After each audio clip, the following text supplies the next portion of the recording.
Surprise.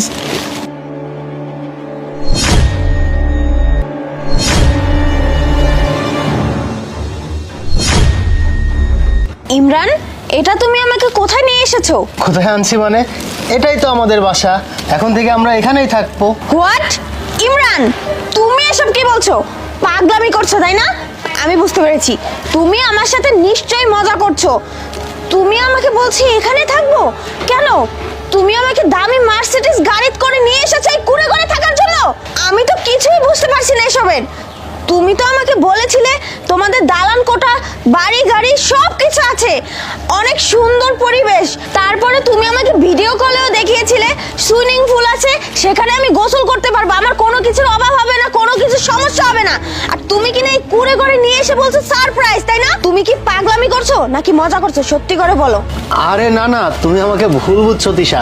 আসলে যে বড় বড় বিল্ডিং এর কথা বলেছিলাম না, তোমাকে ভিডিও কল দিয়ে দেখেছিলাম,